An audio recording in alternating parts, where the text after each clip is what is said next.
गुरुपाद पद्म नित्य प्रविष्टों विष्णुपाद श्रोतशत श्री श्रीमणि शुद्ध भक्ति वेदांत श्री नारायण गोस्वामी गुरु महाराज जी के अभय चरणारविंद में मैं नारायण कोटि साष्टांग प्रणाम करता हूँ और उनके अनिर्वृत कृपा की वांछा करता हूँ। तत्पश्चात अभिन्न गुरुपाद पद्म नित्य लीला प्रविष्टों विष्णुपाद श्रोतशत श्री श्रीमद श्री भक्ति विज्ञान श्री भारती गोस्वामी महाराज जी के चरणों में अनंत कोटि साष्टांग प्रणाम करते हुए उनकी अनिर्वृत कृपा की वांछा करता हूँ। समस्त गुरु परंपरा के चरणों में अपना कोटि साष्टांग प्रणाम करते हुए श्री महाप्रभु परम दयाल नित्यानंद प्रभु श्री अद्वैत गदाधर शिवासदि गौर भक्तवृंद समस्त गौड़ मंडली समस्त वृंदावन परिकर श्री राधा गोविंद गोपीनाथ मदन मोहन श्री राधा माधव जी के चरणों में अपना कोटि साष्टांग प्रणाम करता हूँ। यहाँ पर उपस्थित परम पूजनीय श्री परमाधव प्रिय प्रभु जी के चरणों में अपना कोटि साष्टांग प्रणाम करते हुए समस्त रूपानुगुरु परंपरा को स्मरण करते हुए आज की इस विशेष तिथि श्री सीता नवमी श्री सीता जी का आविर्भाव दिवस, श्री नित्यानंद प्रभु की शक्ति श्री जानवा ठकुरानी जी का भी आविर्भाव दिवस और साथ ही साथ श्री गोपीनाथ जी को इस जगत में उनकी सेवा के लिए प्रसिद्ध श्री मधु पंडित जी की भी तिथि आज ही के दिन उपस्थित हुई है।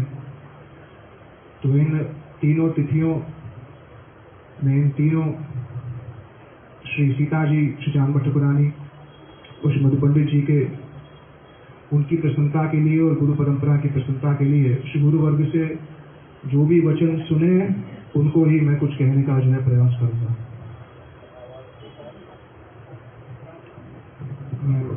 माइक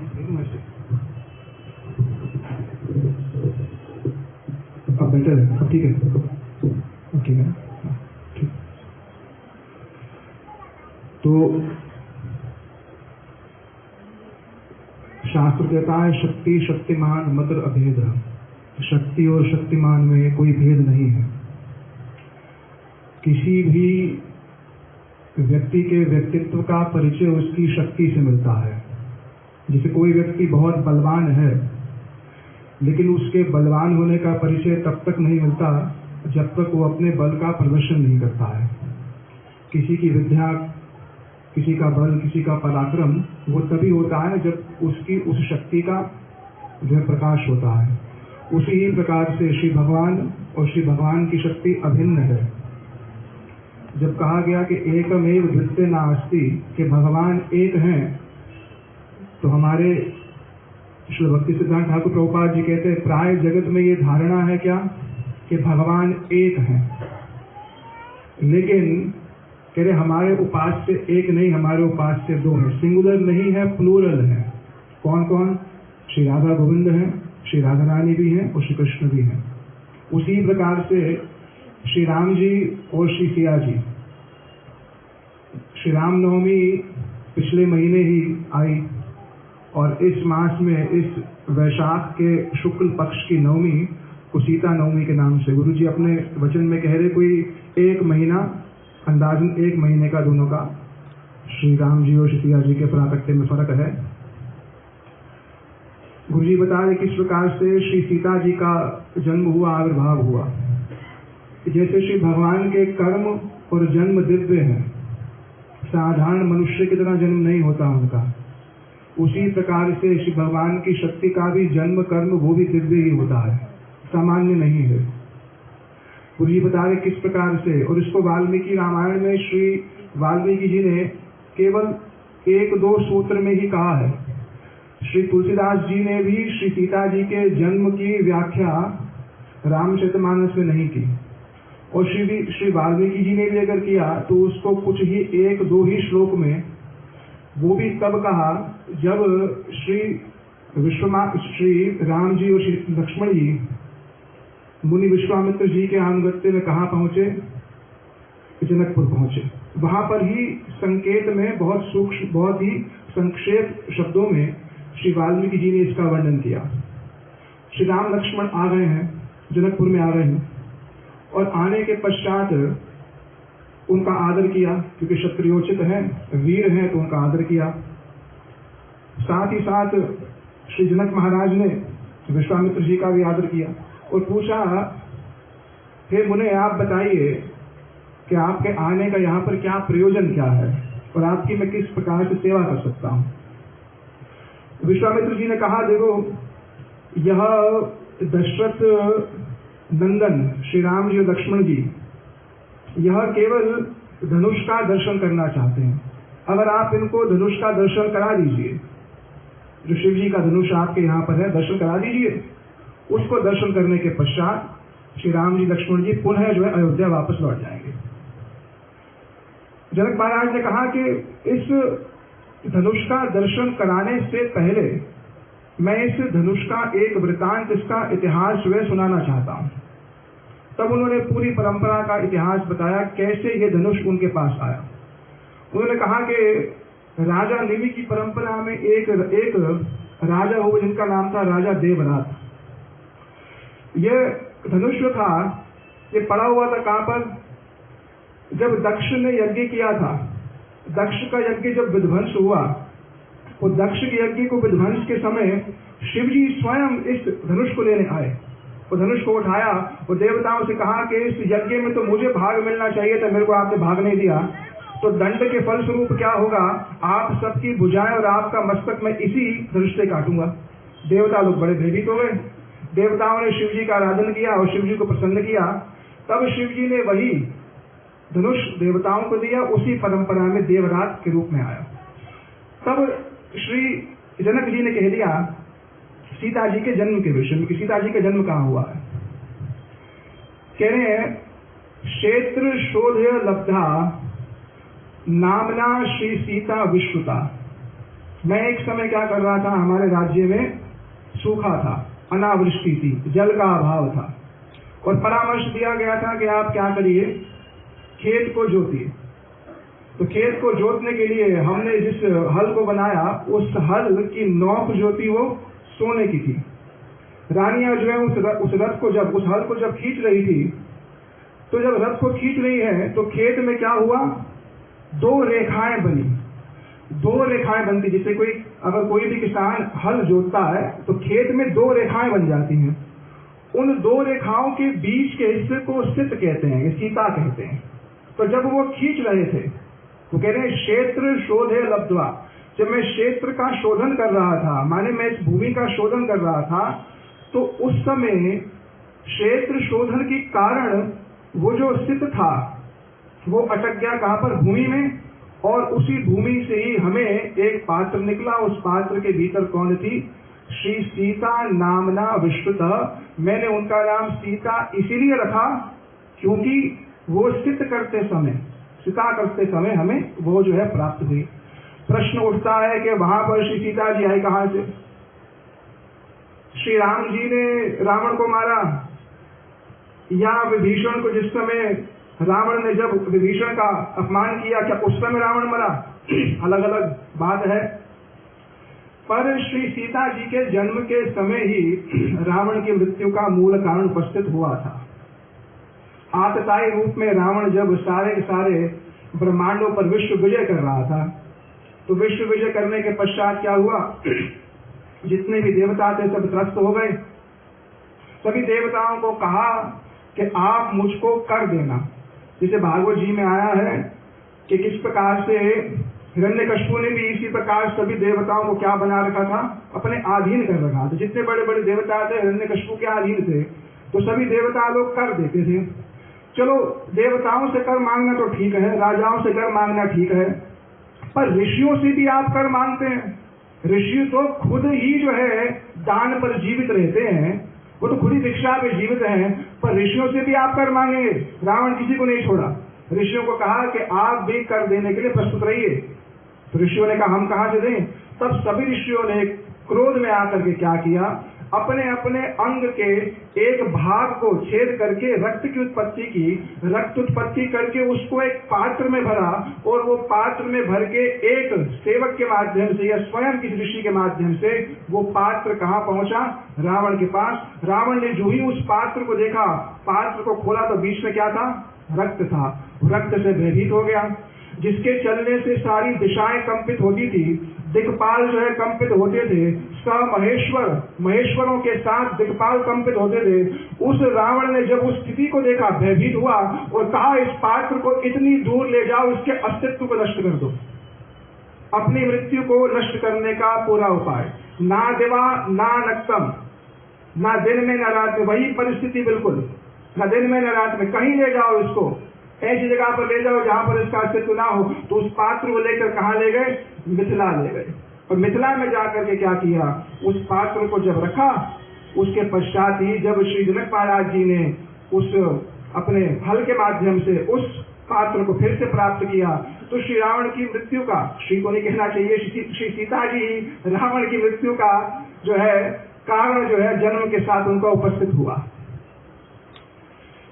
सीता जी के प्रणाम मंत्र में श्री गोसाई जी बड़ी सुंदर बात कहते हैं कि उद्धव संस्थिति संहार कारिणी, क्लेश हारिणी, सर्वश्रेय करणी, न तो अहम श्री राम वल्लभा। सिया जी कौन है?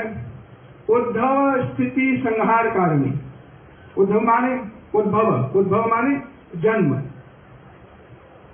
स्थिति इस संसार की स्थिति, इस संसार का जन्म और इस संसार का संहार करना, ये तीन चीजें।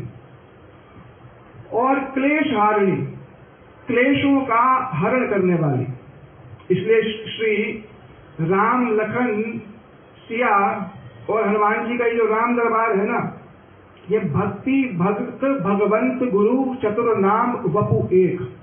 इस दरबार के अंदर चारों ही हैं। इसमें भगवान रूप में कौन है? स्वयं श्री रामचंद्र हैं।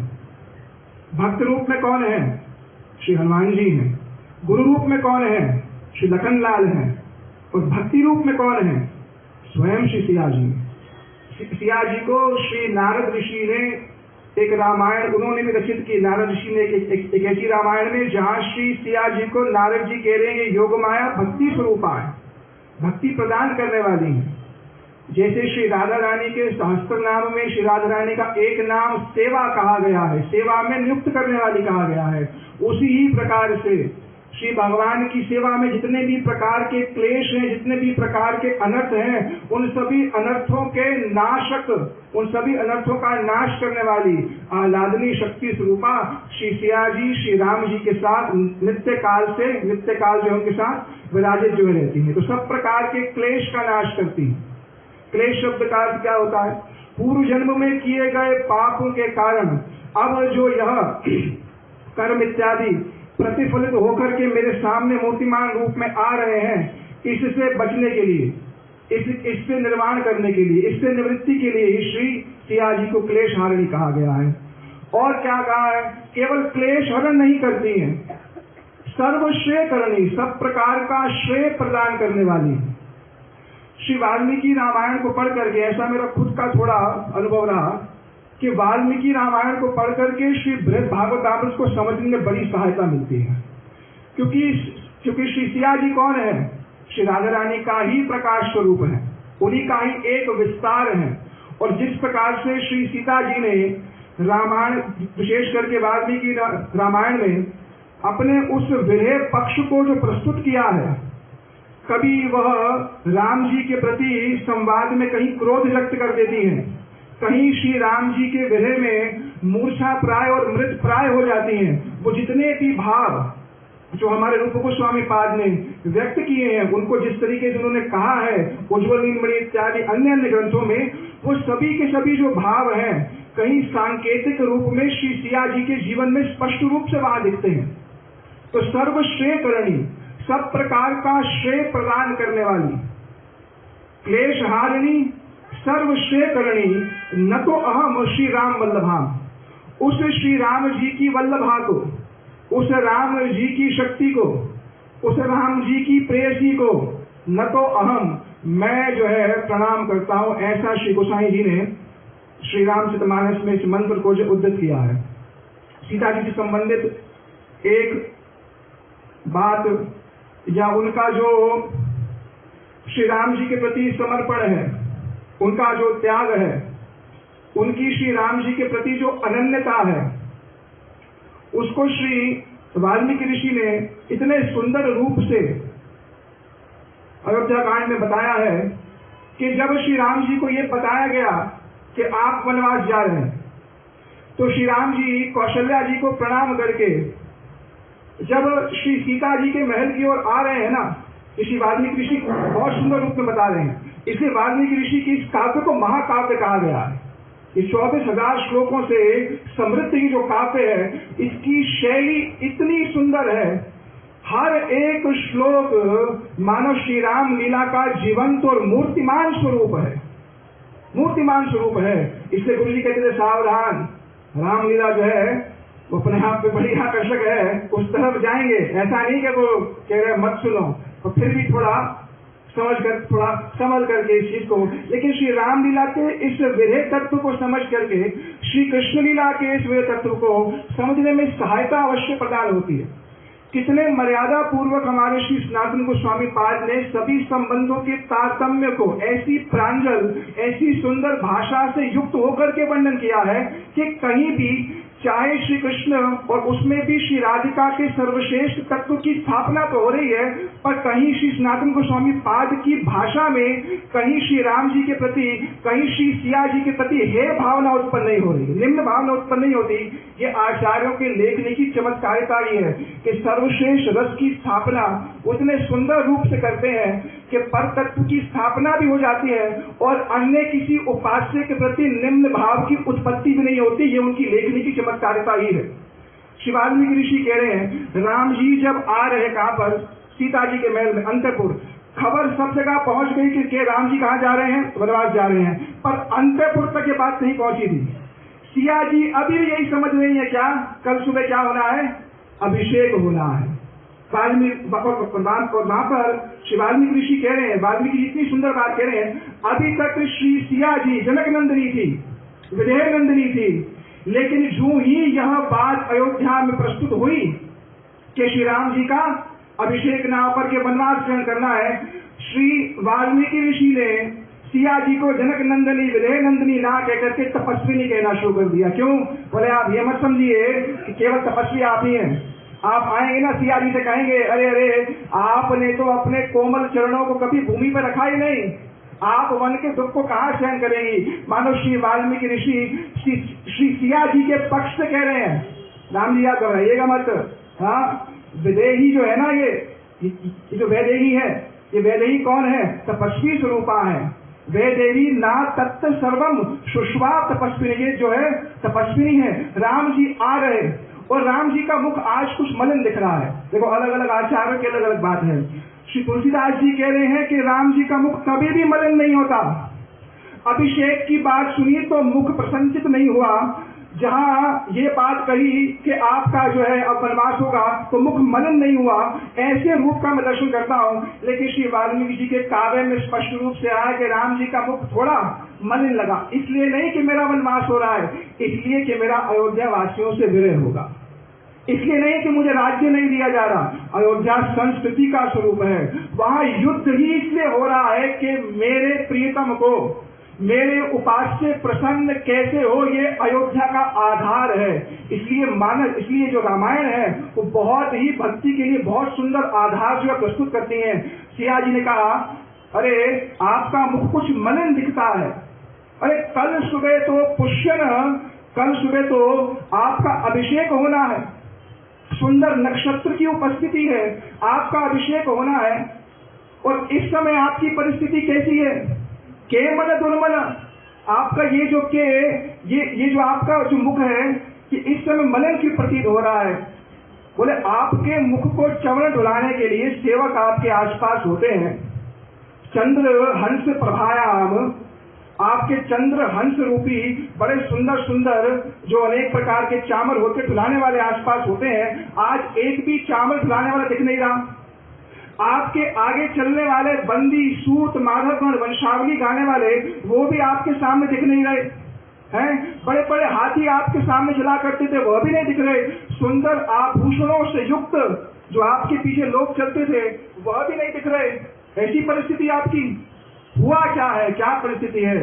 तब श्री राम जी ने कहा, सीते सीते तत्र भावता का, प्रवाजती माम वनम, मेरे को दशरथ जी ने कहा है, मुझे कहा है वन जाने के लिए। सीता जी ने सुना, थोड़ी क्रोधित हो गई कि मेरे को कहा है, व्यक्तिगत आज्ञा मिली है। क्या आज्ञा मिली है? कि आप कहाँ जाएंगे? वन जाएंगे। पर इस माम शब्द को सुन करके सीता जी के चित्त को इतना कष्ट पहुंचा। श्री वाल्मीकि ऋषि इस बात को कह रहे हैं, जैसे किसी हंसनी को, जैसे किसी हथनी को अनेक प्रकार के बाण मार करके कोई भूमि पर गिरा देता है ना, और वो हंसनी कष्ट से करा रही होती है, ऐसे ही जब श्री सीता जी के सामने रामचंद्र ने ये कहा ना कि प्रावजती माम वनम, मेरे को कहा है कि मैं वन जाऊं, केवल मैं वन जाऊं। सीता जी ने कहा, अरे आपको क्या लगता है कि हम आपके साथ नहीं जाएंगे क्या? और अनेक प्रकार का प्रबोधन दिया, समझाने का राम जी ने प्रयास किया, और यह भी कह दिया, मैं तो सोहम तुम आगतो दृष्टुम, मैं तो वन की ओर जा रहा था, आपके सामने आकर के प्रस्थितो वनम गतम, मैं तो वन अभी जा रहा हूँ, निर्जन वन में जा रहा हूँ, लेकिन मेरे पीछे जाने के पश्चात ना आप जितनी भी मेरी माताएं हैं ना, उनके प्रति किंचित भाव भी हे भाव मत रखना। जैसे कौशल्या जी मेरी पूजनीय है, वैसी ही मेरी तीनों माताएं भी उसी प्रकार से ही पूजनीय है। स्नेह प्रणय संभोगे, चाहे स्नेह में हो, चाहे प्रेम में हो, चाहे मेरे लालन पालन में हो, सम ही मम मातरा, मेरी माताएं सब बराबर हैं, उसी प्रकार से आप सम्मान करिएगा। सिया जी ने बात को सुन ली, उपदेश दे दिया ना कि आप यहीं रुकिए, कि हम जा रहे हैं, अहम गविष्यामि महावनम प्रियम, मैं वन जा रहा हूं, आप यहाँ रहिए। और ऐसी पूरा एक पाठ पढ़ा दिया शिक्षा का कि माता का भी सम्मान करना, पिता का भी सम्मान करना। अब सिया जी ने जब बात सुनी, सिया बोली, एवं उक्तवा प्रिय प्रियवादिनी, बड़े प्रिय स्वर में एक बात बोली, बोले नाथ का बात बताइए। नारी नाम पतिरेक राम गति, नारी की पति के अलावा दूसरी और कौन सी गति है? अगर आप ये कह रहे हैं ना आज आप वन जा रहे हैं, मैं आपसे एक बात कहती हूं, आपका कदम तो पीछे उठेगा, पहले मेरा कदम उठेगा। अहम अग्रे तस्ते, मैं आपके आगे चल के क्या करूंगी? अहम अग्रे तस्ते, मैं जितने भी कुश कंटक हैं, उन कुश कंटकों को अपने पैरों से मैं रौंद दूंगी, क्योंकि आपके कोमल चरणार विंद जब वन के इन अनेक प्रकार के कांटों पर अपना पैर रखेंगे, उन कांटों पर पैर रखने से पहले मैं अपने पैरों के माध्यम से उन जितने भी कांटों को नाश कर दूंगी, मैं आपसे पहले चलूंगी। अब आप सोचेंगे, अरे मेरे साथ जाएंगी, जनक नंदिनी ने तो कभी भी अपने चरण को भूमि पर रखा नहीं है, कभी रखा नहीं, तो वो कैसे रहेंगी वन में? मैं आपको आश्वासन देती हूँ, आप क्या करिए, फल मूल आशना नित्यम भविष्यति ना संशय। मैंने अनेक प्रकार का राज्य में मैंने अनेक प्रकार के सुंदर पदार्थ खाए हैं, लेकिन वन में अगर आप फल और मूल लेकर के मेरे पास आएंगे ना, फल मूल लेकर के आएंगे, वो मेरे लिए अमृत स्वरूप होगा। एक क्षण के लिए भी मेरे कारण आपको वन में कष्ट नहीं होगा, मेरे कारण कोई भार नहीं होगा। आप मेरे को अपने साथ चलिए। आपस में बहुत संवाद हुआ, सिया जी ने अपना पक्ष रखा, श्री राम जी ने अपना पक्ष रखा, राम जी मानने वाले नहीं, और अंत में जाकर के श्री वाल्मीकि ऋषि ने इतनी सुंदर बात कही। बहुत देर तक संवाद चला, सिया जी अपना पक्ष रख रही है कि अब आपके बिना जीवित नहीं रह सकती है, राम जी अपना पक्ष रख रहे हैं, वन जो है वो बड़ा बड़ा दुर्जन है, वहां की वायु, वहां की आंधियां, वहां के सर्प कोई सामान्य वन नहीं है, वहां के सरोवर इत्यादि में अनेक प्रकार के मगरमच्छ हैं। सिया जी हर बात का उल्टा उत्तर देती, अरे हम निर्भय होकर के आपके साथ गमन करेंगी, कौन से ऐसे पशु की हिम्मत है कि हम आपके साथ चल रही हो और वो हमारी ओर देख ले। अरे पशु लोग तभी तक हिंसा करते हैं जब तक उन्हें रामचंद्र आपका स्वरूप नहीं देखा। आपके स्वरूप को जितने भी देखेंगे हिंसा छोड़ देंगे, हमें किसी भी प्रकार की कोई दुख नहीं होगा। वन में हम उसी प्रकार से रहेंगी जिस प्रकार से हम जनक महाराज के घर में रहती थी। राम जी ने सब देखी सारी बात, तब राम जी ने कहा, बोला तत्व सर्वम अभिज्ञाय, मैं आपके भाव को देखना चाहता था कि वास्तविक रूप में आप रहना चाहती हैं। मैं जबरदस्ती करता नहीं, आप मेरे साथ चलिए नहीं।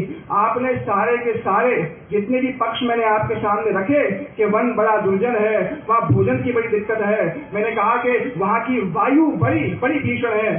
सिया जी ने कहा, वहाँ की वायु से मेरा शरीर मलिन होगा ना, उस मलिन शरीर को मैं ऐसे मानूंगी कि उस वायु ने मेरे शरीर पर चंदन से लेपन किया है। वो मिट्टी नहीं मानूंगी, मैं चंदन मानूंगी। आपके द्वारा लाए गए कंद मूल फल को मैं अमृत स्वरूप मानूंगी। मैं एक एक बात का उत्तर दिया और अंत में श्री वाल्मीकि ऋषि कहते, देखो राम जी ने बोला कि तव सर्वतः अभिज्ञाय तव अभिप्राय विज्ञाय, आपके अभिप्राय को मैं समझ गया हूं, आप मेरे साथ ही चलिए। वैसे मैं आपको पीछे छोड़ना भी नहीं चाहता था, मैं छोड़ना नहीं चाहता था। सारी बात प्रस्तुत करके सिया जी को कहा, जितना भी हमारा राजभोग का जो भी सामान है वो सारा का सारा ब्राह्मणों इत्यादि भिक्षुकों में दान करो। देखो कैसा मार्मिक पक्ष है सिया जी का।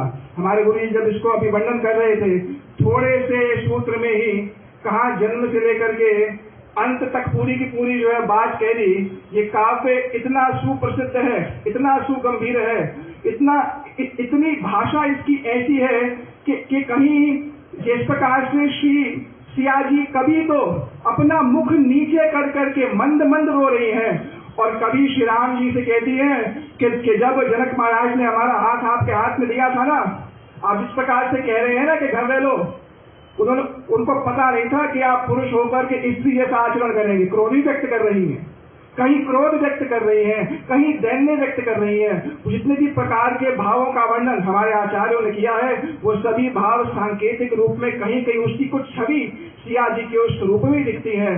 तो सर्व श्रेयस्कर कारिणी, सब प्रकार का श्रेय करने वाली, सब प्रकार का मंगल करने वाली वो श्री राम जी की वल्लभा, उन श्री सिया जी को न तो हम राम वल्लभा, उन श्री सिया जी को हम जो प्रणाम करते हैं।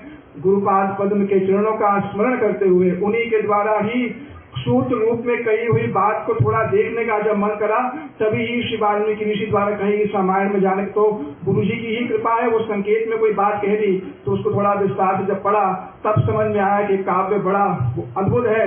और कहीं इसको सुन करके श्री राधा रानी का जो श्री कृष्ण के साथ वो जो भाव अवस्था जो हम देखते हैं, जिन भावों के विषय में हम सुनते हैं, उन सब भावों का कुछ किंचित मात्र परिचय इस काव्य में मुझे मिला। ठीक है करके अपनी वाणी को जो विराम करता हूँ। वांछा कल्पतरुभ्यश्च कृपा सिंधुभ्यो पतितानां पावनेभ्यो वैष्णवेभ्यो नमो नमः।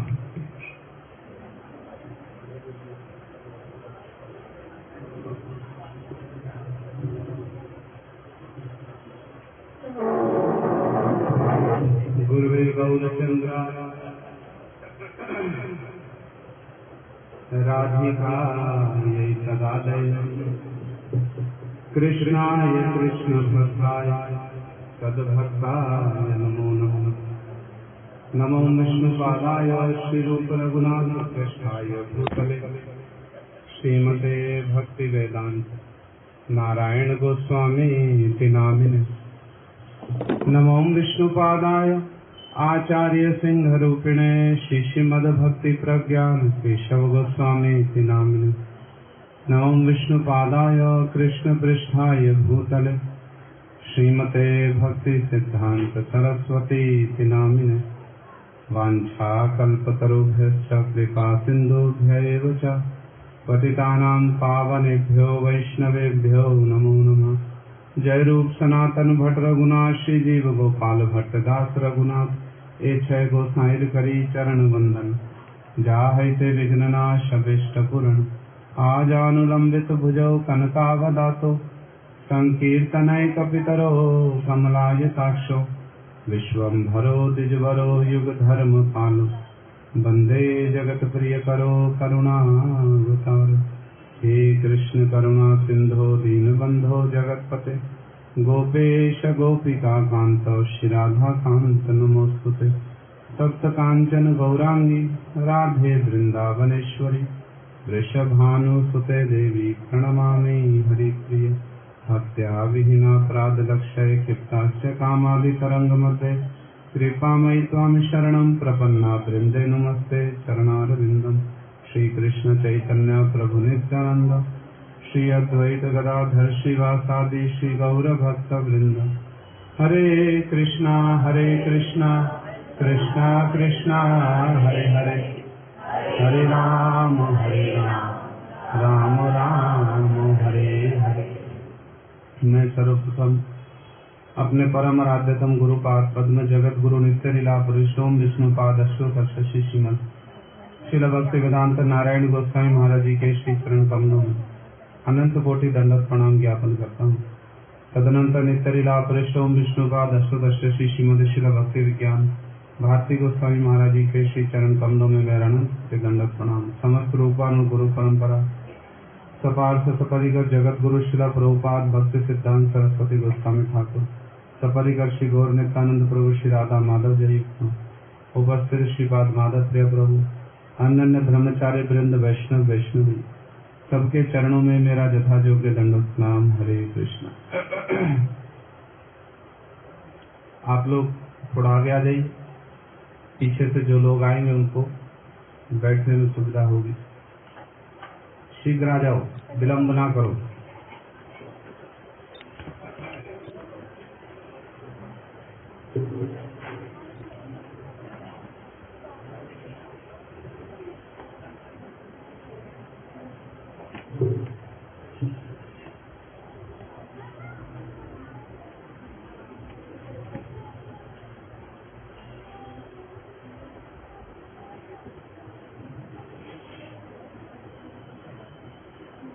हो गया? बोलो एक बार जोर से, हरे कृष्णा कृष्णा कृष्णा हरे हरे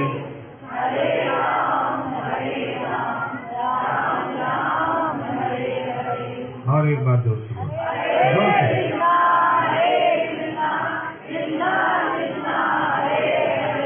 हरे राम राम राम हरे। आज एक बहुत विशेष दिवस है, आप लोगों को ज्ञात होगा। आज वैशाख मास के शुक्ल पक्ष की 9वीं तिथि है। अभी कुछ दिन पहले ही 9वीं तिथि के दिन ही भगवान श्री राम जी का शुभाविर्भाव हुआ और आज भगवान श्री राम की अंतरंगा शक्ति श्रीमती सीता जी का आज शुभाविर्भाव है। श्री तुलसीदास जी ने रामचरितमानस के अयोध्या कांड में केवल एक श्लोक में ही संपूर्ण रामलीला को गागर में सागर की भांति भर दिया और श्री गोस्वामी जी ने ये आशीर्वाद भी दिया, यदि केवल इस एक श्लोक का उच्चारण किया जाए तो पूरी रामलीला को पढ़ने और सुनने का फल मिलेगा। भगवान श्री राम की 5 लीलाएं हैं मुख्य रूप से, ध्यान से सुनना। भगवान श्री राम की 5 लीलाएं हैं। एक है बाल्य लीला, दूसरी विवाह लीला, तीसरी वन लीला, चौथी रण लीला और 5वीं राज्य लीला। कितनी लीला हो गई? पहली, दूसरी, तीसरी, चौथी, 5वीं। एक श्लोक में गोस्वामी जी ने 5 लीलाओं को गागर में सागर की भांति भर दिया। मैं पहले कहूंगा, मेरे पीछे पीछे आप लोग श्लोक कहना। पूरी रामायण को सुनने का और कहने का फल मिल जाएगा। श्री गोस्वामी जी कहते हैं, नीलांबुज श्यामल कोमलांगम। मैं कहूंगा, मेरे पीछे पीछे कहना। नीलांबुज श्यामल कोमलांगम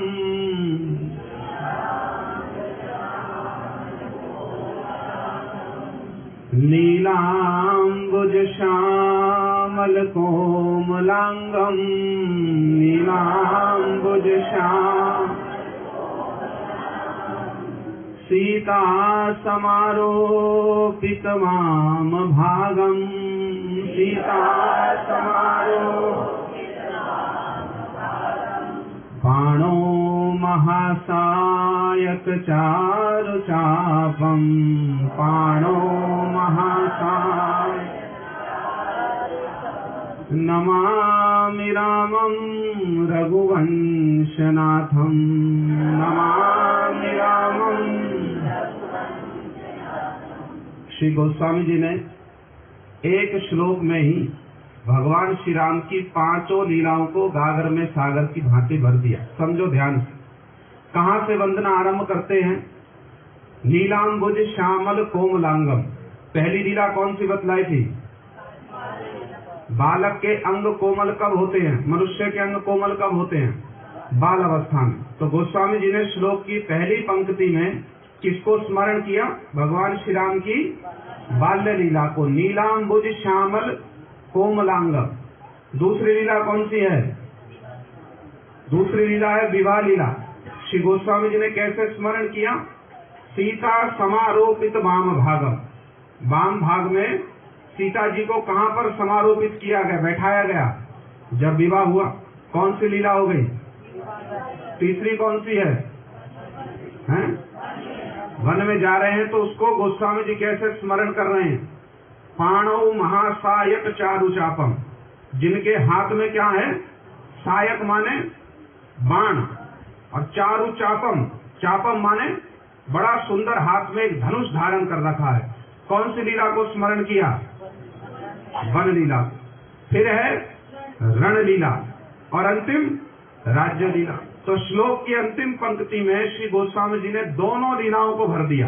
पहले क्या कहते हैं? नमामि रामम, यहाँ भगवान श्री राम को नमस्कार कर रहे। किस स्वरूप में? जब रघुवर कीन्ह रणलीला है, जब रघुवर कीन्ह रणलीला, श्री राम जी जब रणलीला कर रहे हैं, उस लीला को श्री गोस्वामी जी स्मरण करते हुए कहते हैं नमामि रामम। और अंतिम कौन सी लीला है? रघुवंशनाथम, राज्य लीला। उसको कैसे स्मरण किया? आप रघुवंश के नाथ हैं, राजा तो नाथ हुए ना। तो एक श्लोक में गोस्वामी जी ने भगवान श्री राम की पांचों लीलाओं को गागर में सागर की भांति भर दिया। पूरी रामायण को सुनने और कहने का फल मिल गया। और क्या लोगे भैया हमसे? और क्या लोगे हमसे? पूरी रामायण कह दी, पूरी रामायण सुनाते। और भी कुछ कहना है? हमारे गुरु महाराज जी श्री सीता जी का चरित्र कहते हुए बड़े भावुक हो जाया करते, बड़े भावुक। जब विशेष करके श्री राम नवमी आती और ये सीता नवमी आती, तो जहां पर भी होते, मथुरा में होते अथवा कहीं पर भी होते, श्री सीता जी का चरित्र उनको बड़ा प्रिय था। भरत जी का चरित्र, कैकेयी जी का चरित्र क्यों प्रिय है जानते हो? इसके पीछे भी एक गूढ़ कारण है। हमारे श्री रूपानु गुरुवर्गों ने बहुत विशेष व्यवस्था दी है हम लोगों के लिए, बहुत विशेष व्यवस्था। श्री रूप गोस्वामी जी ने इस रूपानुग भक्ति के साधन के विषय में ये बतलाया है। श्री रूप गोस्वामी जी ने रूपानुग भक्ति के साधन के विषय में एक बड़ी सुंदर बात कही है। श्री रूप गोस्वामी जी कहते हैं, भैया ये रूपानुग भक्ति का साधन कैसे होगा, इस रूपानुग भक्ति के साधन को कैसे करना चाहिए? तो उन्होंने उपदेश दिया, कृष्णम स्मरणम जन्म चास्यम प्रेष्ठम निज समीहितम तत्त कथा रतश्चासो कुर्याद वासम ब्रजे सदा। पूरे श्लोक की व्याख्या नहीं करेंगे, जो यहाँ पर प्रसंग है बस उसी को बतला देगा। श्री रूप गोस्वामी जी कहते हैं, भैया इस रूपानुगा भक्ति का साधन कैसे करोगे? कहते हैं कृष्णम स्मरणम जन्म चास्यम। भैया स्मरण करो, किसका करो? पहले शब्द क्या कहा? सबसे पहला शब्द क्या कहा? कृष्णम, कृष्ण का स्मरण करो। किंतु रात दिन यदि कृष्ण का ही स्मरण कर जाओगे, करते रहोगे, फिर तो मायावादी होने का भय ना आ जाए। समझ रहे बात को? रात दिन बस भगवान का ही स्मरण करोगे हैं, तब तो मायावादी भी हो सकते हैं लोग, जिनका सदगुरु चरणाश्रय नहीं हुआ, उनकी प्राय ऐसी दुर्गति हो जाती है। भगवान को निर्विशेष निराकार समझने लग जाते हैं। अरे भगवान का तो कोई रूप नहीं है, कोई आकार नहीं। अरे आधा शास्त्र पढ़ा, आधी किताब पढ़ी, आदि पढ़ी नहीं, और निर्णय ले लिया भगवान का कोई रूप नहीं, कोई आकार नहीं। श्रुतियां कहती हैं या श्रुति जलपति निर्विशेषम सा साविधत्ते सविशेषमेवा। श्रुतियों ने जहां भगवान को कहा ये निर्विकार निर्विशेष निशक्तिक हैं, वो कहां पर कहा है, किस उद्देश्य से कहा है? एक एक शब्द का अर्थ किया श्रुतियों ने। अब उसको कहने जाऊंगा तो विस्तार हो जाएगा, फिर भी छोटी सी बात स्पर्श कर दूं। निर्विकार माने भगवान समस्त प्रकार के प्राकृतिक विकारों से रहित है, समस्त प्रकार के प्राकृतिक विकारों से रहित। समझ में आ रही तो बात? तो श्रुतियों ने जहां जहां भगवान को निर्विकार निर्विशेष कहा है, उसको कहने का भी विशेष अर्थ है। किंतु बाद में श्रुतियां कहती है या श्रुति जलपति निर्विशेषाम सा साविधत्ते सविशेषम एवा। श्रुतियों ने वही उस पर ब्रह्म को सविशेषात्मक भी बतलाया। बड़ा सुंदर भगवान का रूप है, बड़े सुंदर भगवान के गुण हैं, कितनी मधुर मधुर उनकी लीलाएं हैं, श्रुतियों ने ये भी बतलाया है। तो इसलिए क्या बतला दिया? रूप गोस्वामी जी कहते कृष्णम, भैया भगवान का तो स्मरण करो, किंतु एक शब्द और जोड़ा, कृष्णम स्मरण जन्म चास्यम। भगवान के जन्म माने जो भगवान के प्रिय भक्त हैं ना, जो भगवान के अंतरंग भक्त हैं, उन प्रिय भक्तों का भगवान से अधिक स्मरण करो। क्यों? अभी अभी सुन रहे थे ना सीता जी का चरित्र। जब सीता जी का चरित्र सुनोगे तो क्या स्मरण होगा? अरे सीता जी की कैसी भक्ति है, सीता जी की कैसी सेवा की परिपाटी है, जो राम जी भी मुग्ध रहते हैं। लक्ष्मण जी की कथा सुनोगे तो मन में क्या आएगा? लक्ष्मण जी की सेवा की परिपाटी कैसी है, रात दिन अपने आराध्य की सेवा करने के लिए कैसे निमग्न रहते लक्ष्मण जी। तो इसलिए श्री रूप गोस्वामी जी ने विधि बतलाई। ऐसा नहीं कि भगवान का स्मरण नहीं करना, नहीं, ये नहीं कह रहे। कहते भगवान का स्मरण तो करो, किंतु जो अनर्थग्रस्त दशा, अभी तो हम अनर्थग्रस्त है ना, नाना प्रकार का काम क्रोध लोभ हमारे हृदय में भरा पड़ा है, तो इसलिए हमारे लिए क्या उत्तम बात है, भैया भगवान का तो स्मरण करो। कृष्णम स्मरण जन्म चास्य, किंतु भगवान के साथ साथ भगवान के प्रिय भक्तों का भी स्मरण करो, बल्कि अधिक रूप में करो। तब तुम्हारे हृदय में भी भगवान की सेवा करने की उत्तरोत्तर जो अभिलाषा है, और अधिक भगवान की सेवा हम करें, ये बढ़ती जाएगी। इसलिए हमारे गुरुवर्गों ने बड़ी सुंदर व्यवस्था दी। श्री जगन्नाथ दास बाबा जी महाराज ने श्रील प्रभुपाद भक्ति सिद्धांत सरस्वती गोस्वामी ठाकुर जी को यह आदेश दिया, आप एक पंचांग बनाओ जिसमें सारे वैष्णवों की तिथि हो और भगवान की जितनी शक्तियां हैं, जैसे आज सीता जी हैं, जानवा ठाकुरानी है, भगवान के परिकर है महाप्रभु जी के श्री मधु पंडित, उनकी आज आविर्भाव तिरुभाव तिथि है। तो जब वैष्णवों की तिथि आएगी, भगवान के प्रिय परिकरों की तिथि आएगी, तो उन तिथियों को भी वृंदावन दास ठाकुर जी ने तो विधि बतलाई है।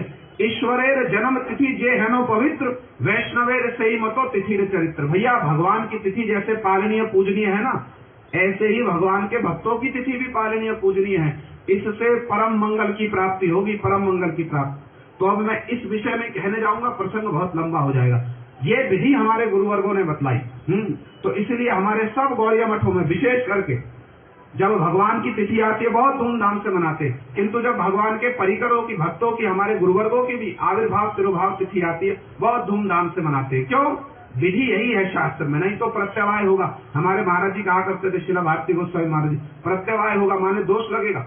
अपने सामर्थ्य के अनुसार वैष्णवों की तिथि का पालन करो। इससे क्या होगा? सारे दिन, सारे सप्ताह, सारे मास, पूरे वर्ष बस किसी न किसी रूप में भगवान का स्मरण होता रहेगा। तो इसी विधि के अनुसार हम लोग आज भी एक बहुत विशेष तिथि को मना रहे। देखो सीता जी का चरित्र आप लोगों ने सुना, अब जो सुन रहे थे उसमें से ही कुछ कुछ बातों को सुना, बहुत कुछ बातें रह गई। वो जो कुछ कुछ रह गया जो अंश, उसको ही थोड़ा थोड़ा मधुर प्रसंग में कह दूं, क्योंकि समय की भी संक्षिप्तता है और अधिक क्या कहें, किसी नए प्रसंग को आरंभ करना, उसको समाप्त करना। तो श्री सीता जी का आज आविर्भाव है, आप लोग सीता जी की महिमा सुन रहे हैं। ये जो भगवान श्री राम का चरित्र है ना, केवल वाल्मीकि रामायण में वर्णित नहीं है। श्री वाल्मीकि रामायण तो आदि काव्य है, उससे पहले है काव्य के रूप में, लिखित रूप में नहीं थे। श्री वाल्मीकि रामायण आदि काव्य है, किंतु भगवान श्री राम जी का चरित्र तो ब्रह्मांड पुराण में, विष्णु धर्मोत्तर में, श्रीमद् भागवत में और गोस्वामी तुलसीदास जी ने रामचरितमानस में असंख्य ग्रंथों में भगवान श्री राम जी का चरित्र वर्णन किया है। और हमारे गोस्वामियों ने उसका एक सुंदर समाधान भी दिया। समाधान माने कहीं कहीं लीलाओं में दिखता है ना, कहीं कुछ लीला हो रही है, कहीं कुछ लीला हो रही है। तो हमारे गुरु वर्गों ने, गोस्वामियों ने एक बड़ा सुंदर समाधान दिया। तद इदम कल्प भेदे नैव संभव्यम। भैया कहीं कुछ लीलाओं में व्यतिक्रम दिखाई देना, अरे हमने तो ऐसा सुना, हमने तो ऐसा सुना, चिंता मत करना उससे। क्यों? एक ही कल्प में नहीं हो रही भगवान की लीला। भगवान की लीला तो अलात चक्र है, घूम रही है, कहीं किसी ब्रह्मांड में, कहीं किसी ब्रह्मांड में। तो श्री सीता जी का चरित्र जो हमारे श्री गुरुपाद पर बड़े भावुक होकर वर्णन किया करते थे, उसको थोड़ा सा मैं स्पर्श करता हूँ। बड़ा ही पावन चरित्र है, बहुत पावन चरित्र। एक प्रसंग सुनाता हूँ जो हमारे गुरुजी बहुत विशेष रूप से सुनाया करते। भगवान श्री राम वनवास जाने के लिए प्रस्तुत हो रहे हैं। भगवान श्री राम का वनवास कितने वर्ष की आयु में हुआ है? कितने वर्ष की आयु में हुआ? 27 वर्ष की आयु में, प्राय 27 वर्ष की आयु में भगवान श्री राम जी का वनवास हुआ। और जब उनका वनवास हुआ उससे पहले प्राय 12 वर्ष की अवस्था तक भगवान श्री राम का, माने 12 वर्ष हो चुके थे तब तक प्राय भगवान श्री राम के विवाह को, तब तक प्राय 12 वर्ष हो चुके थे, है ना। समय की बहुत संक्षिप्तता है, इसलिए मुख्य मुख्य बात को सुन लो। तो भगवान श्री राम 12 वर्ष उनके विवाह को हो गए हैं और अब 27 वर्ष की लगभग उनकी आयु हो चली है। अब थोड़े समय के लिए हमारे साथ अयोध्या में प्रवेश कर जाओ। मन से तो कर ही सकते हो ना। श्री गोस्वामी जी की जिस बात को सुन रहे थे उन्होंने भी अंत में कहा है कुर्याद वासम ब्रजे सदा। ब्रजे माने भगवान के धाम में रहकर भजन करो। तो शरीर से नहीं हो सकते हो तो मन से तो जा सकते हो, मन से तो जा ही सकते हो। तो चलो मन से हम लोग अयोध्या चले। पहुंच गए तो अयोध्या कितनी शीघ्र पहुंच गए। कोई कष्ट हुआ आपको? कोई कष्ट नहीं, इतनी शीघ्र हम अयोध्या पहुंच गए। अब परिवेश क्या है, ये कहने का अर्थ क्या है? अरे मन से उस लीला में प्रवेश करने की चेष्टा करो। केवल शरीर से बैठे हैं नहीं होगा, मन देना पड़ेगा। इसलिए ब्रह्मा जी की बात बार बार सुनते हैं, श्रुतिगताम तनु माम मनोभिरिय, मन भी देना पड़ेगा। तो मन भी दे दो। अब अयोध्या में पहुंचे तो क्या हुआ, महाराज दशरथ एक दिन प्रातःकाल जाते ना अपने राज दरबार में तो श्रृंगार कर रहे माने मुकुट पहन रहे, सेवक लोग उनको मुकुट धारण करा रहे हैं। तो उन्होंने देखा भैया हमारे तो बाल यहाँ से थोड़े थोड़े सफेद होने आरंभ हो गए। अब दशरथ महाराज जी के मन में आ रहे भैया हमारी तो आयु हो चली है। कितनी आयु थी उस समय दशरथ महाराज जी की, जानते हो? 60,000 वर्ष की आयु हो चली थी। 60,000 वर्ष की आयु में थोड़े थोड़े बाल पके थे। हमारी तो हमारी अवस्था देख लो क्या आ रही है। कलिहत जीव है, शरीर पर नियंत्रण नहीं है, रोगों पर नियंत्रण नहीं। अब जब उनकी 60,000 वर्ष की आयु हो चली, देखा एक दिन भैया हमारे तो बाल सफेद हो गए, तो क्या किया जाए। मन में विचार किया, अरे हमारी आयु हो गई, हम अपने ज्येष्ठ पुत्र श्री राम को, जिनका नाम ही क्या है राम, राम माने रमयते इति रामा, रमयते इति रामा, उनके आसपास में जितने भी लोग रहते हैं ना वो उनके गुणों से सदा राम जी में ही रमण करते रहते हैं। माने राम जी के गुण ही ऐसे हैं जो अपने आसपास रहने वाले सबको अपने भीतर ही रमण कराते रहते, उनके गुणों का ही स्मरण करते रहते। तो दशरथ जी के मन में आया ये ज्येष्ठ पुत्र राम को मैं राज्याभिषेक दे दूं, राज्याभिषेक करेंगे राम जी का। उन्होंने अपने मंत्री सुमंत्र जी को, 8 मंत्री थे दशरथ महाराज जी के बड़े प्रसिद्ध, उनमें प्रमुख कौन थे, उनको आदेश दिया जाकर के राम के राज्याभिषेक की तैयारी करो। अब ये सब लीला तो आप लोगों ने सुनी है। राम जी के राज्याभिषेक की तैयारी होने लगी चारों ओर हैं। दशरथ महाराज जी ने वशिष्ठ ऋषि, वामदेव जी जो उनके कुल गुरु थे, सबको बुलाया और बड़े सुंदर रूप में भगवान श्री राम के राज्याभिषेक की प्रस्तुति होने लगी और चारों ओर ढोल नगाड़े बजने लगे, यज्ञ की तैयारी होने लगी। बड़ा विशाल आयोजन हुआ, बड़ा विशाल आयोजन है। देखो आसपास में आयोजन हो रहा, हम भी किसी शिविर में हम लोग भी वहीं विराजमान है, बड़ा सुंदर आयोजन हो रहा है। अब क्या हुआ, सबने तो सुना है ना क्या हुआ था। एक मंथरा नाम की कुबड़ी थी, बड़ी भयंकर हैं। जब राम जी का ये राज्याभिषेक होने लगा ना तो क्या हुआ, देवता लोग चिंता में पड़ गए। देवता लोग चिंता में पड़ गए, क्यों? अरे यदि इनका राज्याभिषेक हो जाएगा तो राज्य करेंगे, वन में जाएंगे नहीं तो रावण कैसे मरेगा। तो उन्होंने सरस्वती जी को बुलाया, उनसे प्रार्थना किया, देवी ये कैकेयी की बुद्धि फिरा दो, माता कैकेयी की बुद्धि फिरा दो। सरस्वती जी ने कहा, देवता जो तुम देवता लोग हो ना, तुम्हारा यही कार्य है, दूसरे का उत्कर्ष तुमसे सहन नहीं होता है, किंतु फिर भी भगवान राम की लीला भी तो होनी है ना। सरस्वती जी गई, मंदरा की बुद्धि में कैकेयी माता के हृदय में प्रवेश कर गई और सबने सुना है ना, 2 वर मांग लिए।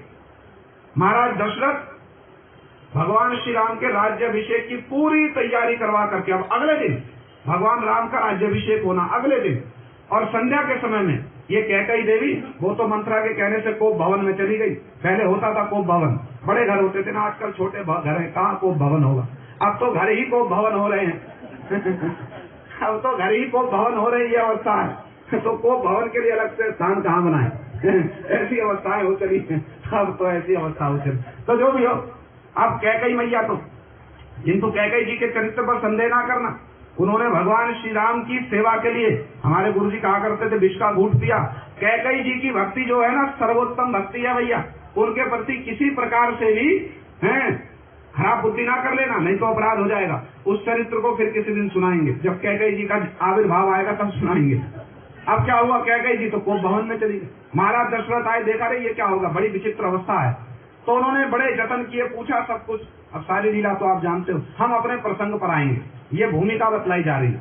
जब ये पता चल गया कि कैकेयी ने 2 वर मांगे, राम का राज्य, राम का वनवास और भरत का राज्याभिषेक। भरत जी और शत्रुघ्न जी उस समय थे नहीं, वो अपने मामा के घर में गए हुए थे। अब पीछे से सारी बात हो गई। दशरथ जी उस पूरी रात सो नहीं सके, कैकेयी के भवन में रोते, माने बड़े दुखी होकर रोते रहे, रोते पीटते चिल्लाते सारी रात बीत गई।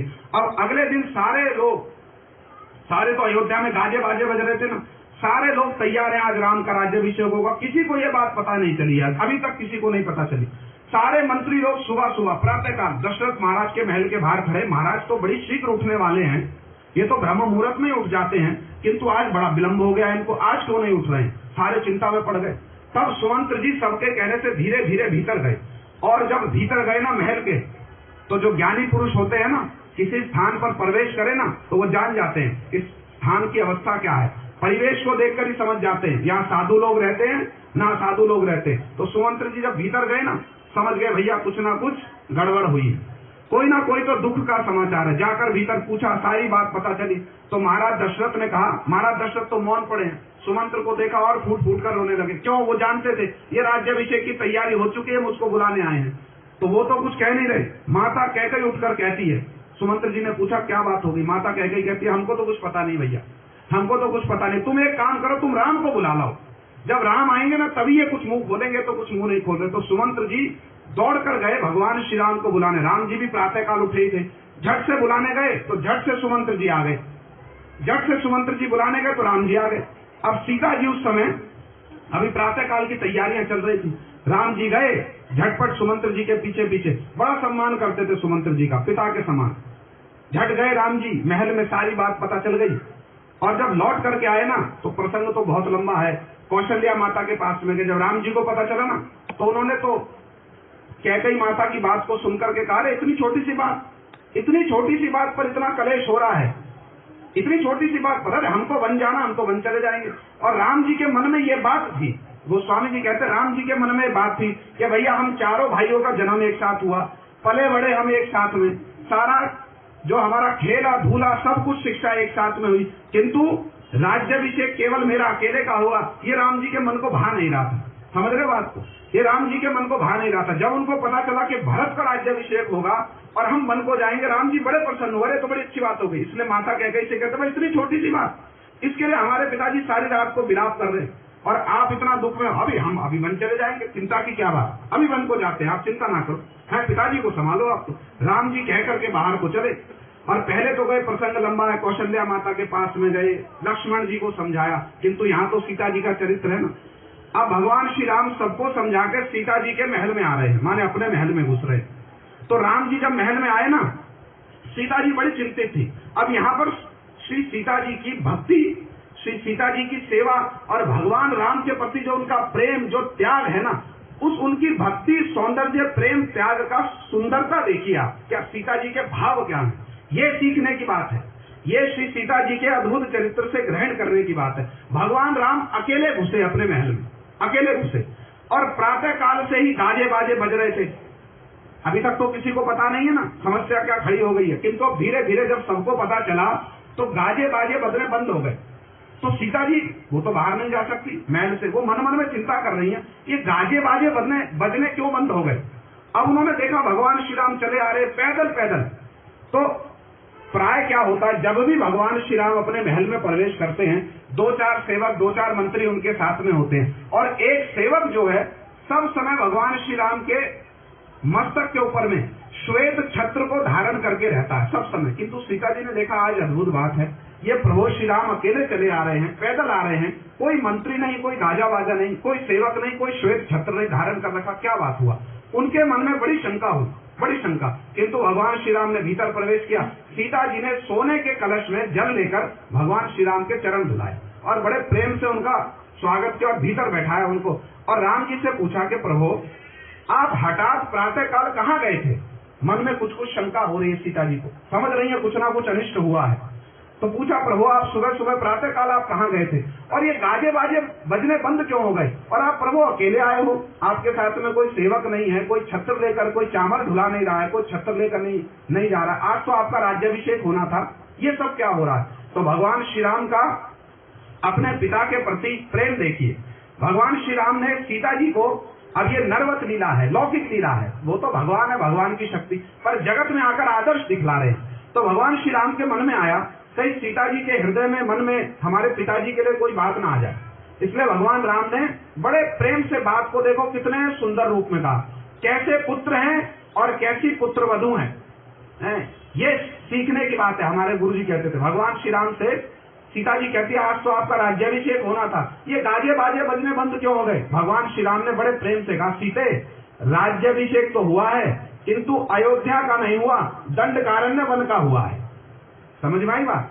सीते राज्याभिषेक तो हुआ मेरा किंतु अयोध्या का नहीं हुआ। फिर कहाँ का हुआ? अरे आपको अयोध्या के ही राजा होने वाले थे। राज्याभिषेक तो हुआ किंतु अयोध्या का नहीं हुआ, दंडकारण्य का हुआ, वन का राज्याभिषेक मिला है और मुझको अपने राज्य का पालन करने के लिए अभी जाना होगा। अब सीता जी की भक्ति, सीता जी का प्रेम, उनके राम जी के प्रति सेवा निष्ठा का सौंदर्य देखिए। हमारे गुरु जी कहते सीता जी यदि कोई साधारण होती ना तो सुनकर क्या होती? दुखी होती ना, दुखी होती तो।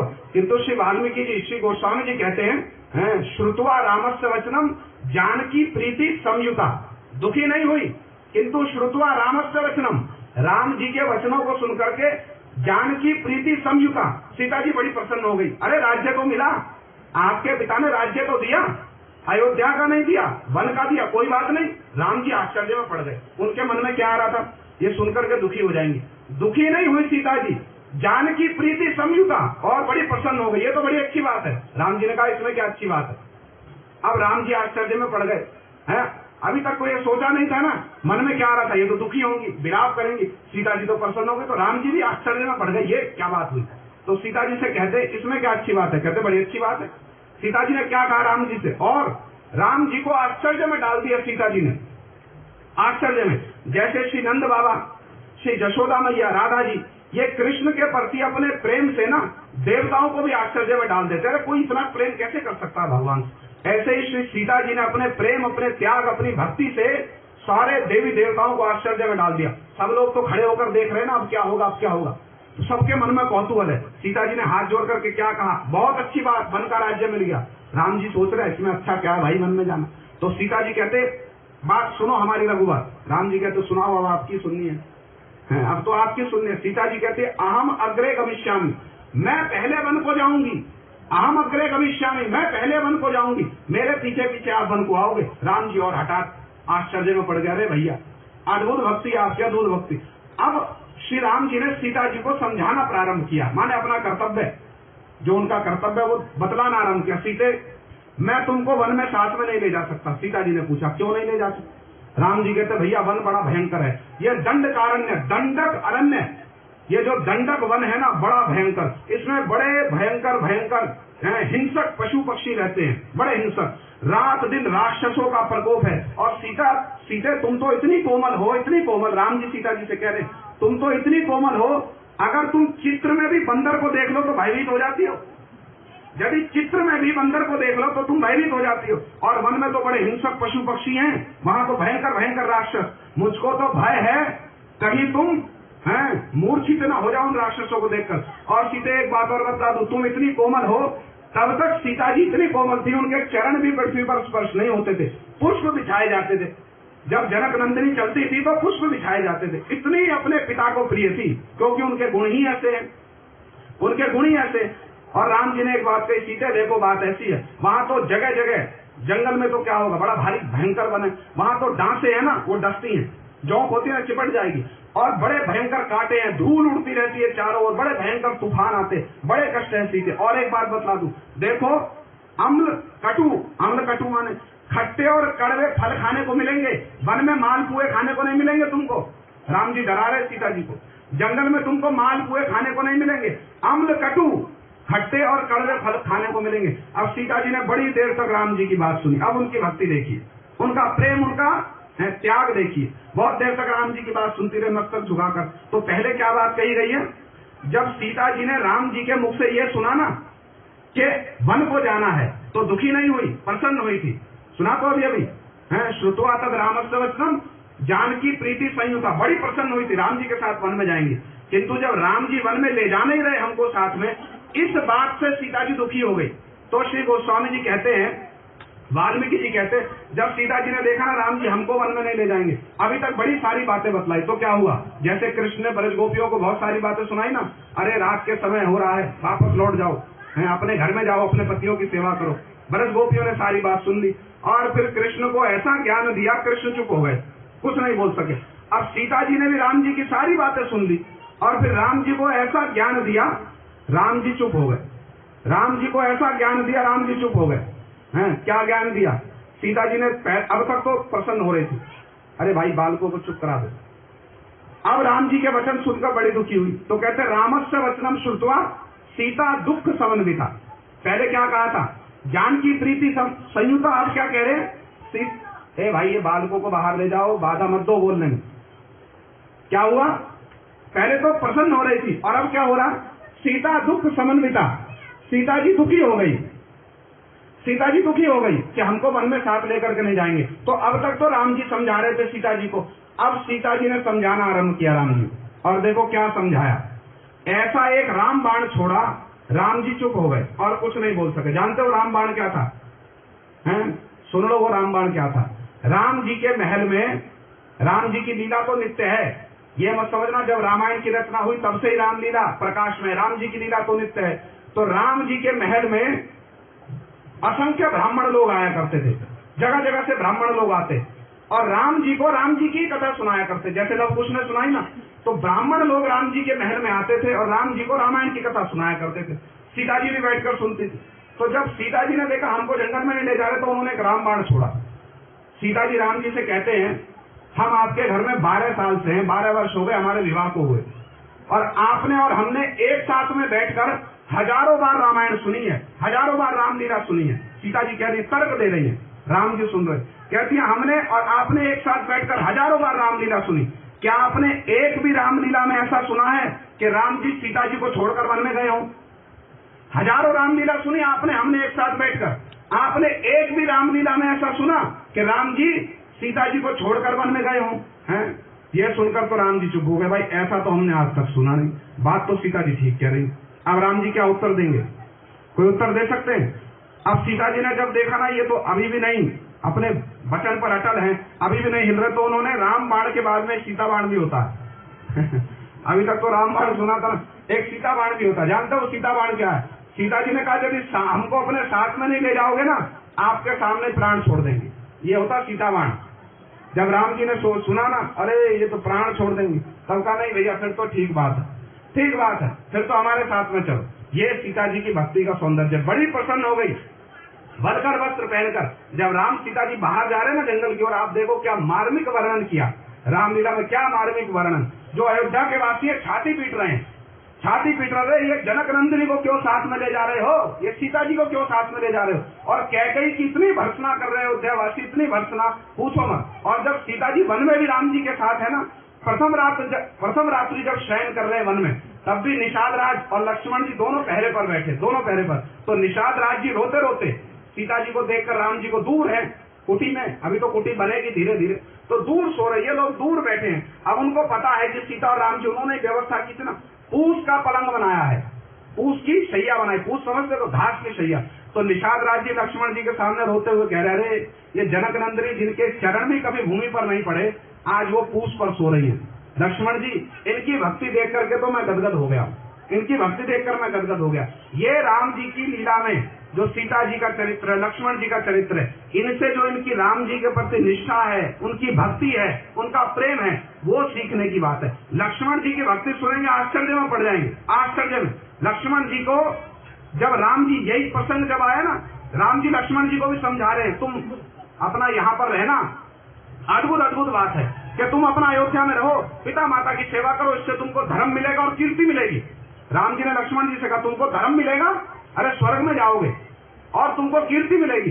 लक्ष्मण जी ने भी सुनकर कहा बरो बात आपने बड़ी अच्छी कही, किंतु धर्म और कीर्ति उनको मिले जो धर्म और कीर्ति की इच्छा करते हो। तो तुम्हारी क्या इच्छा है? हमारी इच्छा तो आपके साथ में रहने की, हम धर्म और कीर्ति लेकर करेंगे क्या? राम जी चुप हो गए, राम जी कुछ बोल नहीं सके। और बड़े सुंदर सुंदर प्रसंग, अब तो समय हो गया। जब लक्ष्मण जी अपनी माता सुमित्रा के पास गए ना, तो मन में चिंता कर रहे थे। राम जी ने कहा जाओ माता से आज्ञा ले आओ। सुमित्रा जी के पास में जब लक्ष्मण जी जा रहे, चिंता कर रहे, मेरी माता तो स्त्री है, कहीं भावुक होकर मुझको आज्ञा नहीं दी तो क्या होगा। किंतु सुमित्रा जी की भक्ति देखिए, उन्होंने ऐसी आज्ञा दी, क्या बतलाएं। राम सीता जी ये बीच बीच में बोलते हैं, ध्यान भटक जाता है। लक्ष्मण जी की माता जो है ना सुमित्रा जी, जब उनके पास आज्ञा लेने के, लक्ष्मण जी को सुमित्रा जी ने सौंपा दिया ये कहकर, अरे पुत्र अवध तहाँ जहाँ राम निवासु, अरे अवध तो वहां है, अयोध्या वहां जहां राम जी का निवास, इसलिए जंगल में जाओ, राम जी की सेवा करो और अपने कुल की कीर्ति को बढ़ाओ, जाओ। लक्ष्मण जी भी आश्चर्य में पड़ गए, धन्य है मेरी माता, धन्य मेरी माता। और लक्ष्मण जी को सुमित्रा माता ने एक आदेश दिया था, राम जी की ऐसे सेवा करना कि राम जी को किसी प्रकार का कोई कष्ट ना हो। और लक्ष्मण जी की सेवा की भावना देखिए आप, क्या सेवा की उन्होंने। छोटी सी एक बात बतलाऊं, क्या सेवा की लक्ष्मण जी ने। जब युद्ध चल रहा था ना राम रावण का, तो युद्ध प्राय अंतिम अवस्था में आ गया। अंतिम अवस्था में रावण के मरने से एक दिन पहले मेघनाथ जो है ना, वो चला गया एक देवी के मंदिर में। क्या नाम था देवी का? निकुंबिला देवी। उसके मंदिर में जाकर यज्ञ कर रहा था, बड़ा भयंकर। और विभीषण को ये बात पता चलेगी, तो विभीषण ने राम जी से कहा कि प्रभु, मेघनाथ यज्ञ कर रहा है निकुंबिला देवी के उद्देश्य से, यदि इसका यज्ञ पूरा हो गया ना तो इसका वध करना असंभव हो जाएगा, इसका वध नहीं किया जा सकता, इसका यज्ञ रोको, अभी इसका वध करा दो। तो राम जी कहते भैया ये मेघनाथ, इसका तो एक नाम इंद्रजीत है, इसने तो इंद्र को भी जीत लिया, कोई साधारण योद्धा तो इसका वध कर नहीं सकता। हनुमान जी तो वैसे ही बहुत व्यस्त हैं, मैं स्वयं जाऊंगा इसका वध करने। राम जी उठ करके चले, विभीषण जी ने हाथ पकड़ दिया, हाथ पकड़ के प्रेम से बैठा लिया, प्रभु आप मेघनाथ को नहीं मार सकते। राम जी आश्चर्य में पड़ गए, हम मेघनाथ को नहीं मार सकते? अरे रावण को मार सकते हैं, मेघनाथ क्या चीज है? रावण को मार सकता है, मेघनाथ क्या चीज है? विभीषण जी ने मुख झुकाकर हाथ जोड़कर कहा, प्रभु आप मेघनाथ को नहीं मार सकते। क्यों नहीं मार सकते?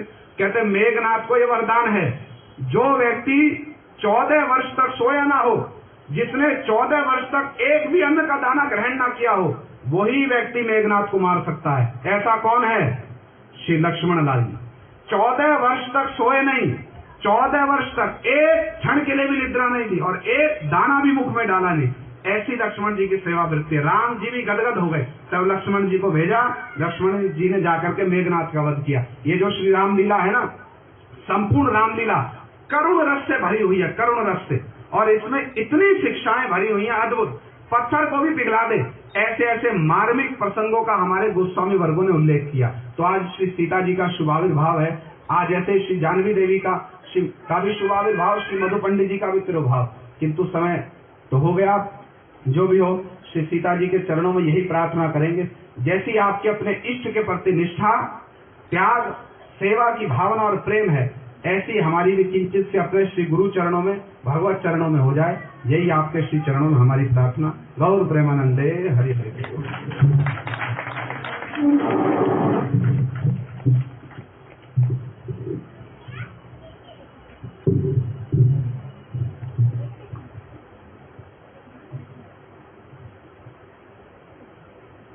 हम लोगों का जो कथा कीर्तन का समय था वो 6:30 से 9 बजे तक ही था।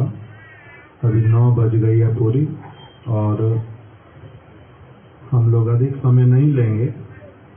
बहुत सारे जो भक्त लोग हैं वो नए वाले आए हैं हमारे विनोद प्रभु जी के साथ में।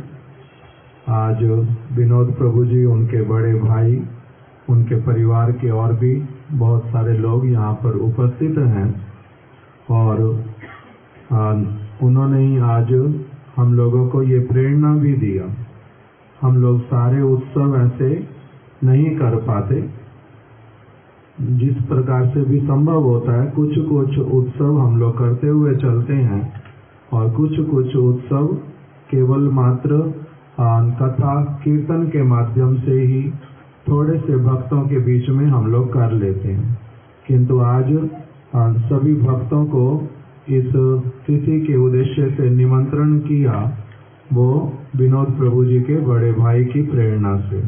उन्होंने आज इच्छा किया कि हम लोग आज के दिन में यहाँ पर उत्सव करना चाहते हैं, तो अपने आप से उनका मन का भावना सुन करके प्रसन्नता हुई बहुत अधिक कि हम लोगों के लिए अपने आप से क्या हो जाएगा, सीता नवमी, श्री जानुआ ठाकुरानी और श्री मधु पंडित जी की जो तिथि है वो पालन करना भी अच्छे से हो जाएगा। फिर उन्होंने पूछा कि आप लोग किस तरह से उत्सव करते हैं, क्या क्या बनाएंगे ठाकुर जी के भोग के लिए, वैष्णवों की सेवा के लिए। तो मैंने तो जिस तरह से हम लोग करते हैं वैसे वाला बताया, किंतु उन्होंने फिर अपने आप से कहा कि हम लोग कुछ और भी जो चीजें हैं, हम लोग तो सब समय उत्सव नहीं करते, किंतु अभी हम कर रहे हैं तो भगवान की सेवा के लिए, वैष्णवों की सेवा के लिए उन्होंने 3-4 चीजें और भी उल्टा जो हमने कही थी उसमें और भी बढ़वा दी। इसे बड़ी अच्छी तरह से उन्होंने आज इस तिथि का पालन करने का हम लोगों को सुयोग दिया है। इसके लिए हम उन्हें धन्यवाद करते हैं, उनको प्रणाम करते हैं, उनके सारे परिवार को। और श्री सीता जी के विषय में तो हम लोगों ने बहुत कुछ सुना। एक एक पंक्ति में केवल श्री जानवा ठाकुरानी ये नित्यानंद प्रभु की शक्ति है। नित्यानंद प्रभु श्री चैतन्य महाप्रभु के साथ अवतरित हुए और नित्यानंद प्रभु की शक्ति उनका नाम है श्री जानवा ठाकुरानी। बलदेव जी ही नित्यानंद प्रभु हैं और जो रेवती जी हैं वही जानवा ठाकुरानी के रूप में प्रकटित हुई हैं। और विशेष रूप में उनको श्रीमती राधा रानी की छोटी बहन अनंग मंजरी कह करके भी पुकारा जाता है। कालना नामक स्थान पर उनका और उसके भी पास में कोई एक स्थान था शालीग्राम जिसका नाम था, वहीं उनका आविर्भाव हुआ था श्री सूर्यकांत सरखेल जी के घर में। महाप्रभु के विशेष परिकर गौरीदास पंडित, उनके भाई जो हैं उनका नाम सूर्यकांत सरखेल, उनके घर पर जानवा ठाकुरानी का जन्म हुआ। उनकी और एक बहन का नाम वसुधा और जहानवा, ये दोनों नित्यानंद शक्ति। श्री जानवा ठाकुरानी स्वरूपता ही अनंग मंजरी हैं, सब समय ही सेवा में रत रहने वाली। और वीर चंद्र इत्यादि भक्तों ने उनको दीक्षा गुरु के रूप में भी स्वीकार किया। उन्होंने ही इस जगत में प्रकटित किया कि विशुद्ध चरित्र होने पर कोई महिला शरीरधारी व्यक्ति भी गुरु का कार्य कर सकता है। इसलिए जानवा ठाकुरानी ने वीर चंद्र जी को दीक्षा इत्यादि भी प्रदान की और उनका वृंदावन में आगमन हुआ। उन्होंने गोविंद, गोपीनाथ, मदन मोहन जी का उनके साथ में श्रीमती राधा रानी के विग्रहों को प्रकटित करवाया। और विशेष करके गोपीनाथ जी के साथ में तो ऐसे सभी स्थानों पर जो विग्रह होते हैं राधा जी के, कृष्ण जी के साथ में, राधा कृष्ण जिस प्रकार से हम दर्शन करते हैं, किंतु गोपीनाथ जी में क्या है, राधा रानी कृष्ण के दूसरी तरफ बैठी हैं और जानवा ठाकुरानी राधा जी के स्थान पर बैठी हैं। इसलिए आज उनका एक बहुत कृष्ण लीला में विशेष स्थान, महाप्रभु की लीला में भी विशेष स्थान। शिला भक्ति विनोद ठाकुर जी ने उनको गुरु कह करके प्रणाम किया। ओगो श्री जानवा देवी ए दासे करुणा, आपका परम पवित्र चरित्र, आप में सदगुरु वाले समस्त लक्षण, हे देवी, हे गुरुपाद पद्म, आप मेरे ऊपर कृपा करो जिससे कि मेरा भी जीवन जो है पवित्र बने, भक्तिमय बने। मैं इस भव सागर से पार होकर के भगवान के धाम में उनकी सेवा में नियुक्त हो जाऊं।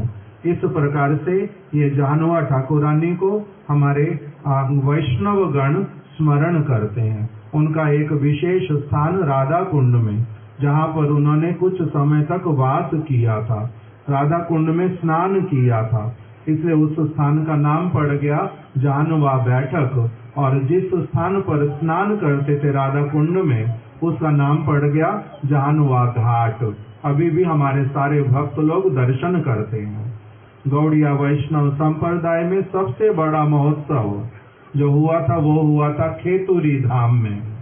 नरोत्तम दास ठाकुर जी ने सारी व्यवस्था की थी और वहीं पर जानवा ठाकुरानी को एक सर्वश्रेष्ठ आचार्य के पद पर वहां पर आसीन किया था और उन्हीं के कृपा निर्देश से सारी व्यवस्था, सारा महोत्सव पालित हुआ था। इसलिए वैष्णव समाज में परम आदरणीय हमारे गुरु वर्गों के द्वारा समस्त गुरु वर्गों के द्वारा प्रशंसनीय, वंदनीय आज उनकी शुभ आविर्भाव तिथि।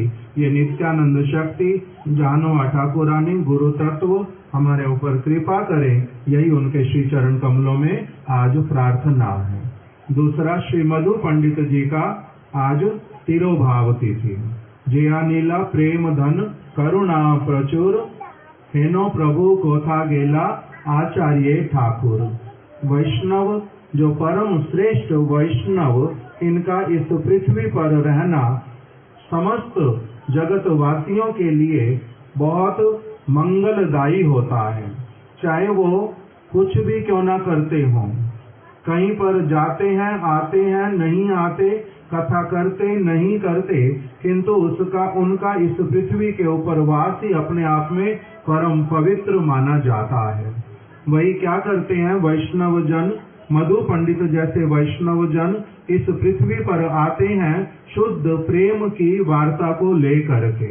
ऐसा उनका भगवान के चरणों में अनुराग था कि स्वयं गोपीनाथ जी वृंदावन में 7 देवालय, प्रमुख 7 देवालय, जो सभी गौड़िया वैष्णवों के द्वारा आराधित, उनमें से गोविंद, गोपीनाथ, मदन मोहन, इनके विषय में बतलाया। गोविंद, गोपीनाथ, मदन मोहन गौड़िया के कोरियाचे आत्म 7। गौड़िया मतलब श्रीमती राधा रानी के भक्त।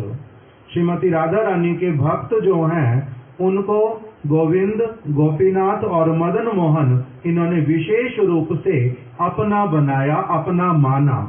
इसीलिए मदन मोहन जी सनातन गोस्वामी जी के समक्ष प्रकटित हुए और गोविंद देव रूप गोस्वामी जी के द्वारा सेवित हुए, उनके समक्ष प्रकटित हुए। और गोपीनाथ जी जो जमुना जी में से और जमुना जी के एकदम निकट में स्थित बहुत सुंदर कुंज में से मधु पंडित जी के समक्ष प्रकटित हुए थे विग्रह के रूप में। मधु पंडित जी को गोपीनाथ जी ने आत्मसात किया था। इससे हमारे भक्तों ने कीर्तन किया, गोपीनाथ मम निवेदन सुनो। तो इसलिए वृंदावन में जो विशेष मंदिर गोपीनाथ, अभी जिनका विग्रह जयपुर में भी, वो गोपीनाथ जी, उनके साथ में वो मधु पंडित जी के द्वारा, मधु पंडित जी के ऊपर कृपा करके ही, विशेष कृपा करके उन्होंने प्रकाशित किया कि ये मेरे परम भक्त। इसलिए गोपीनाथ जी ने उनका सब समय सेवा स्वीकार किया। ये जो मधु पंडित जी, इनका तुलसी देवी के प्रति एक बहुत विशेष अनुराग। हम लोग तुलसी की कंठी धारण करते हैं। हमारे गुरुवर्ग हम लोगों को केवल इसी प्रकार की साधारण कंठी ही धारण करने के लिए कहते हैं। डिजाइन वाली और बहुत सारी चीजों के लिए निषेध करते हैं। क्यों? क्योंकि तुम लोग केवल मात्र तुलसी को केवल अपने फैशन की चीज मत बना लेना। इसीलिए सरल रूप में उनके चरणों में निवेदन करके हम लोगों को ऐसे धारण कराते हैं। किंतु मधु पंडित जी एक ऐसे विशेष वैष्णव, जिन्होंने क्या किया, तुलसी की इस प्रकार की कंठियों को एक बहुत बड़े जैसे कोट के रूप में, जैकेट के रूप में उसको बनवा करके पूरा का पूरा अपने अंगों के ऊपर उसको धारण करते थे। वो अभी भी जयपुर में गोपीनाथ जी के मंदिर में वहीं पर बड़े ही आदर के साथ में वो पूजित होता है, तुलसी का वो सारा कोट जो है। किंतु हमारे महाराज जी हम लोगों को बोलते थे कि वो प्रणम्य है। गुरुदेव जो मधु पंडित जी, उनका ये आचरण हमारे लिए प्रणम्य है, अनुकरणीय नहीं है। इसको उस प्रकार से हम भी उनकी देखा देखी बनवा करके अपने लिए पहनेंगे, ऐसा नहीं, बल्कि इसके द्वारा केवल उनका जो तुलसी जी के प्रति विशेष अनुराग वो प्रकटित होता है। आज उन श्री मधु पंडित जी की भी, गोपीनाथ जी के अत्यंत प्रिय सेवक, उनका भी आज शुभ तिरोभाव तिथि है। उनके श्री चरण कमलों में भी हम नतमस्तक होकर के प्रणाम करते हैं। श्री गुरुदेव की जय, समस्त गुरु परंपरा की जय, श्री मधु पंडित जी की जय, श्री जानवा ठाकुरानी की जय, श्री सीता नवमी की जय, तिथि पालनकारी समस्त भक्त वृंद की जय, उपस्थित समस्त भक्त मंडली की जय, श्री विनोद प्रभु जी, उनके भ्राता, उनके परिवार सभी की जय। गौर प्रेमानंदे हरि हरि बोल, हरि हरि बोल। आज सुशील कुमार हम लोग महामंत्र करेंगे। सभी लोग खड़े हो जाते हैं, हम लोग महामंत्र करेंगे, आप लोग इधर आरती भी होएगी, सभी लोग दर्शन कर लेंगे जल्दी जल्दी और फिर ऊपर जाकर के प्रसाद पाएंगे। परिवेशन वाले भक्त लोग ऊपर पहुंच